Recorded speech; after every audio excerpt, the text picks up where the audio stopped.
के पास किली के मैदान में 5000 किलोमीटर दूर से आए मंगोल खड़े थे। इससे पहले तक मंगोलों ने चीन, रूस, मिडिल ईस्ट, फारस, इराक, सीरिया और अफगानिस्तान जैसे देशों को पूरी तरह से बर्बाद कर दिया था।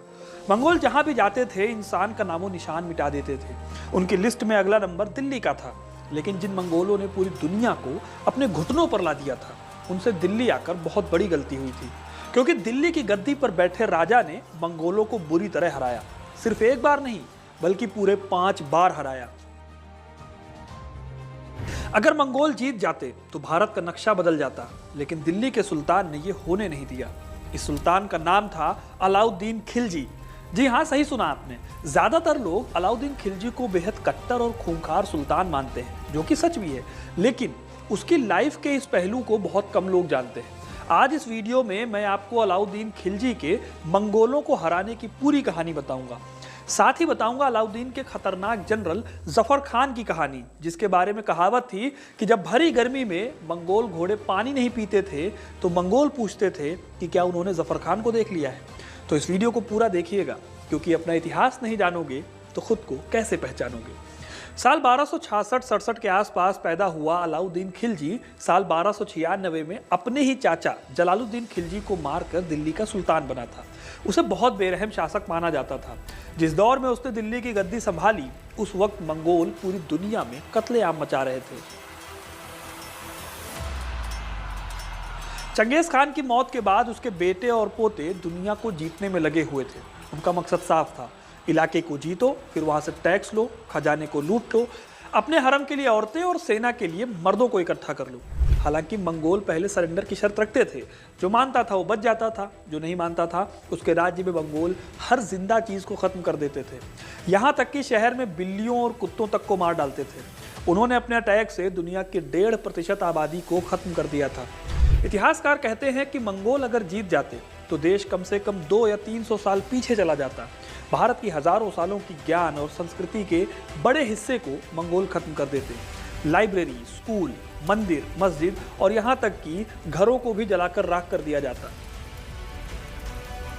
लेकिन ऐसा हो नहीं पाया, क्योंकि जब उनका सामना अलाउद्दीन से हुआ तो उन्हें मुंह की खानी पड़ी। साल 1298 में मंगोलों की 1 लाख की फौज ने दिल्ली पर पहला अटैक किया था।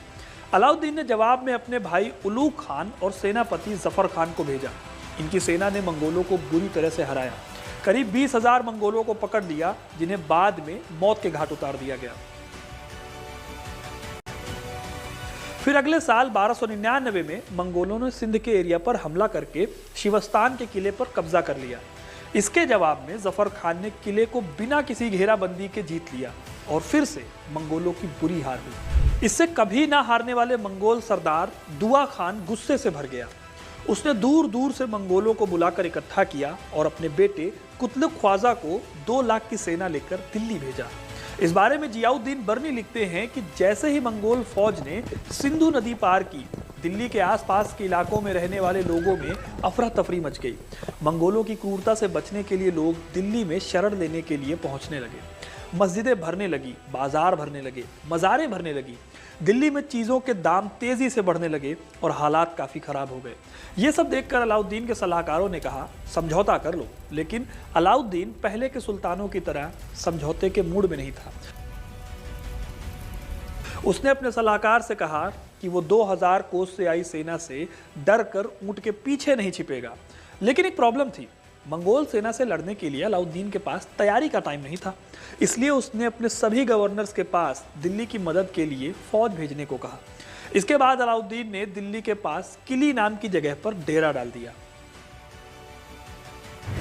फिर यमुना नदी के किनारे अलाउद्दीन की फौज इकट्ठा हुई। फौज के बाएं हिस्से को नुसरत खान देख रहे थे, बीच में खुद अलाउद्दीन और फिर दाईं तरफ थे जफर खान, जो इससे पहले मंगोलों को 2 बार बुरी शिकस्त दे चुके थे। अलाउद्दीन ने जल्दी ही तैयारी पूरी कर ली। उसे ये उम्मीद भी थी कि उसे और भी सेनाएं ज्वाइन करेंगी, इसलिए उसने आदेश दिया कि बिना उसके हुक्म के जो भी एक कदम आगे बढ़ाएगा उसका सिर कलम कर दिया जाएगा। इस तरह अलाउद्दीन की तरफ से कई दिनों तक कोई हरकत नहीं हुई। मंगोल भी चुपचाप खड़े रहे। लेकिन फिर एक अजीब बात हुई, मंगोलों के दाएं हिस्से ने पीछे हटने का नाटक करना शुरू किया। अब अलाउद्दीन का हुक्म था कि कोई आगे नहीं बढ़ेगा, लेकिन उनकी फौज के राइट विंग को लीड कर रहे जनरल जफर खान ने मौका देखकर हमला कर दिया। उसने पहले भी मंगोलों को हराया था, इसलिए वो कॉन्फिडेंट था। जफर की फौज ने 55 किलोमीटर तक मुगलों का पीछा किया और इसी कवायद में वो बाकी फॉर्मेशन से अलग हो गया और उसकी फौज अकेले पड़ गई।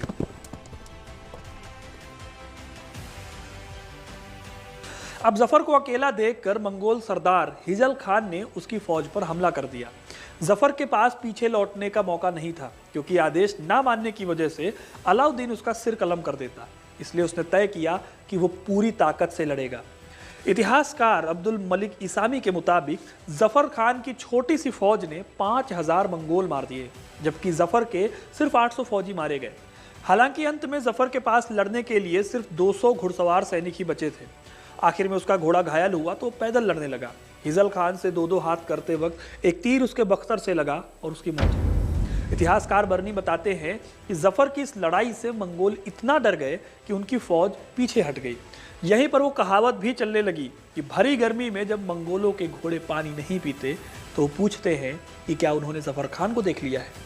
किले की इस लड़ाई ने अलाउद्दीन को बड़ी जीत दिलाई थी, लेकिन मंगोल सरदार दुआ खान अभी भी जीतना चाहता था।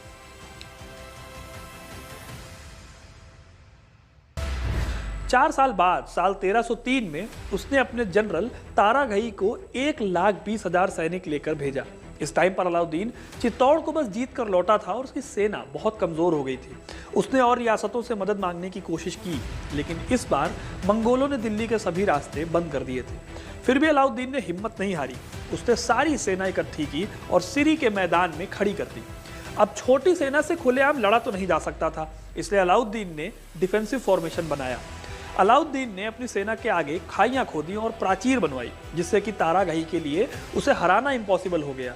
इस घेरे को ताराघई 2 महीने तक तोड़ने की कोशिश करता रहा और फिर आखिर में हार कर वापस लौट गया। आने वाले दुआ खान ने 1306 में आखिरी कोशिश फिर की, जब उसने सेनापति कुबक और इकबाल मंद को 50,000 से 60,000 घुड़सवारों की सेना के साथ भेजा था। लेकिन इस सेना को अलाउद्दीन के पसंदीदा सेनापति मलिक कफूर ने रावी के पास हरा दिया और कुबक को पकड़ लिया। फिर उसने नागौर में दूसरी सेना को रोककर हरा दिया। तब तक मंगोलों की सेना बस 3000 से 4000 की बची रह गई थी। इस तरह अलाउद्दीन खिलजी ने वो करके दिखाया जो दुनिया के ईस्ट से लेकर वेस्ट तक कोई भी देश नहीं कर पाया था। अगर खिलजी मंगोलों से हार जाता तो मंगोल शायद दुनिया के नक्शे से भारत की सांस्कृतिक विरासत का एक बहुत बड़ा हिस्सा मिटा देते। तो दोस्तों, ये थी कहानी